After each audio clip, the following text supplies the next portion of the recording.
They say justice is blind, but sometimes, it's also deaf to the silence of trauma. When Antonio Carlos Ribeiro walked into that cold courtroom, handcuffed and frail, no one saw a forgotten war hero. Just a 73-year-old man in stained clothes and weary eyes, arrested for trespassing, for sleeping behind a bakery to escape the freezing cold. But what his face couldn't hide, his case file certainly ignored, he was simply trying to survive, not commit a crime.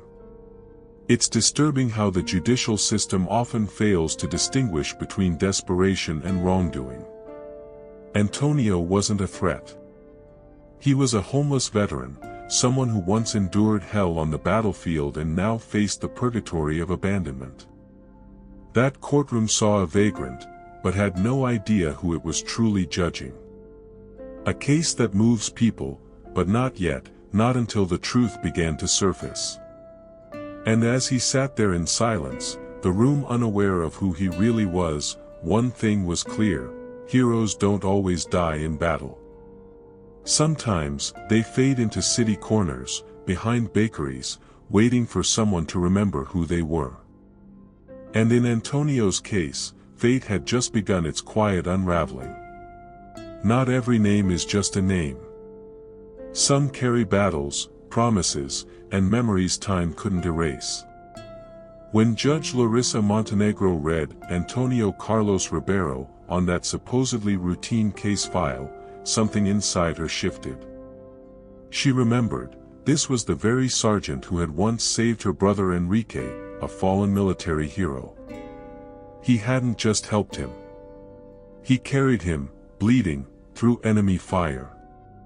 Enrique Montenegro had become a symbol, a decorated soldier and national figure in Latin American military history.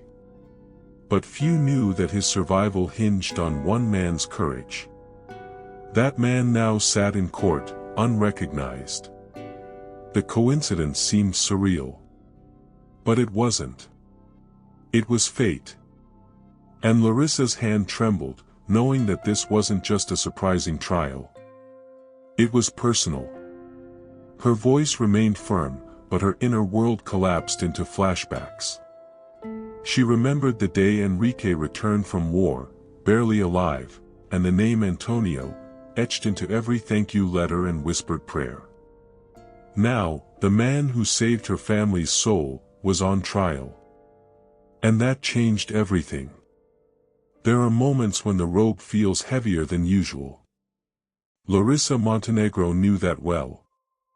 Seeing Antonio's name connected to her brother's survival forced her to walk a tightrope between duty and conscience. Outwardly, she held composure. Inwardly, her soul was shaking. Her hand trembled on the bench, not out of weakness, but recognition. She tried to see him as just another defendant, just another case file in an overwhelming judicial system. But she couldn't. Not when the man before her had been the reason her brother lived long enough to love, to fight, to write. How do you remain impartial when the person before you embodies a fulfilled promise? But she couldn't act impulsively. That wasn't justice, that was emotion. Still, she knew something had to be done. And that decision would change the course of everything. Sometimes, justice starts with a whisper. Without saying a word, Judge Larissa made a subtle gesture to a court officer, a silent order that Antonio be assigned legal counsel. But not just any lawyer. She chose Eduardo Ferraz, a defense attorney known for his compassion and commitment to justice. It was her way of saying, this man needs to be heard, not just sentenced. Ferraz didn't take cases for attention. He chose the ones that mattered.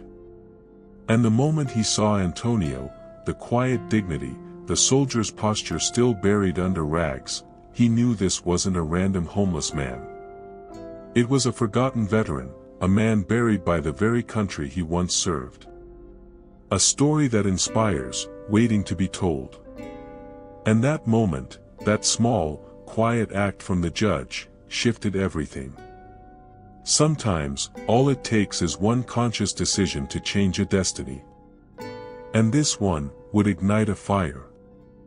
Faraz didn't come with flowery arguments. He came with truth. In court, he made it clear, this wasn't criminal intent. It was survival.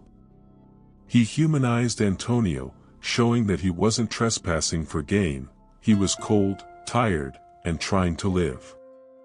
He framed it not as a crime, but as a story of overcoming. And that reframed everything. The prosecutor disagreed. Pointed to past infractions, argued repeated trespassing. But what he called recurrence, Faraz called neglect. He didn't just defend Antonio, he indicted the system's failure. Because this wasn't a man breaking laws. It was a man broken by abandonment. A system error, plain and simple. And how many times have we judged people without understanding the context? Sometimes, what we see as failure, is really just someone surviving. Faraz brought that truth to light. But even he didn't yet know how deep Antonio's story went. There are silences that say more than 1,000 testimonies. As Faraz dug deeper into Antonio's past, a different picture emerged, not of a vagrant, but of a soldier. Documents were scattered, incomplete. But what he found painted a man of discipline, strength, and quiet endurance. Antonio had survived under fire, and led others through it. And in one mission, deep in the jungle, Antonio had carried Enrique Montenegro through chaos and gunfire. He led evacuations. Saved lives. Took bullets for others. It was the kind of valor you read about, the kind that earns medals. But instead of a ceremony, Antonio got silence and trauma. And the world moved on. That's when Faraz saw the truth. Antonio was a forgotten war hero, not a criminal. Not homeless, abandoned. And the court wasn't just hearing a case. It was unearthing a buried legacy. One photo changed everything. Yellowed with time, it showed Antonio holding Enrique Montenegro in his arms, bloodied, mid-combat. Not a staged photo, real chaos, real sacrifice. And for the first time in court, Antonio looked at something that wasn't shame or silence. He saw a promise kept. That promise, "I'll come back," wasn't made to a flag or a superior. It was made to Enrique, in the mud of war. And seeing that photo again brought it all back. The jungle. The pain. The reason he kept going all these years. That photo wasn't just evidence. It was redemption. And that's the thing with promises made in extreme moments. They stick. They become anchors. And this one was about to pull Antonio out of the shadows, into the light. Truth has a funny way of sleeping in locked drawers. When declassified military files emerged, the courtroom learned what had long been hidden. Antonio had led a solo rescue under ambush, saving 6 men, carrying some on his back. Report after report praised his heroism. And at the bottom, a recommendation for the nation's highest medal, the one he never received. Why? Administrative delay. A bureaucratic shrug. He was proposed for recognition, then forgotten. His bravery buried under paperwork. Another system error. Another late justice. And here's the lesson: real value often goes unnoticed. We all know someone who's done incredible things, but never gets seen. Antonio's truth was buried for decades, until now. Then came the voices. Former soldiers testified, one by one, how Antonio had dragged them to safety under fire. They didn't use legal terms. Just gratitude: "He pulled me by my vest when I'd already given up." It wasn't testimony. It was a tribute to a veteran, live from the courtroom. It was a case that moves, not just in emotion, but in impact. Larissa, moved beyond formality, finally spoke what everyone had been thinking: the real mistake here was the systems, not the accused. And in that moment, the courtroom transformed. No longer about law. Now about truth. A moment of true redemption, earned in silence, validated in public. Because when people speak up together, truth becomes unstoppable. And Antonio's truth was just getting started. Then came what no one expected. Judge Larissa ordered the medal brought forward. The Medal of Honor that Antonio should have received years ago was finally placed into his trembling hands. It wasn't just a ceremony. It was healing. A forgotten hero finally acknowledged. All charges dismissed. But more powerful than that was what followed. The prosecutor stood. And so did the court. The tribunal stood, not for order, but for respect. That moment transcended procedure. It was a recognition deserved, long overdue. And if you've ever wondered whether justice still exists, here, it stood tall. After years of wandering the streets, fighting off cold nights like another kind of war, Antonio was finally given a home. But it wasn't just shelter, it was dignity. He received assisted housing, a lifetime pension, full medical care, and something even rarer, peace. He never asked for luxury. What he wanted was a hot coffee in the morning, a soft bed, and maybe a little silence that didn't feel like punishment. His new routine became beautifully simple. He'd wake early, make coffee, sit outside and enjoy the sun. And that restorative silence. It was no longer the silence of trauma. It was peace. Sometimes, Eduardo Ferraz would visit. Not as a lawyer now, but as a friend. They didn't say much. They didn't need to. In one visit, Antonio said, "Life doesn't owe me anything anymore." And that, from a man like him, was everything. It's amazing how the essentials of life can fit into a few things: shelter, care, being heard, and memory with gratitude. Recognizing someone's value while they're still alive. Imagine if we all paused once a week, to talk to a veteran, visit a senior, or listen to someone we usually ignore. How many emotional stories might we uncover?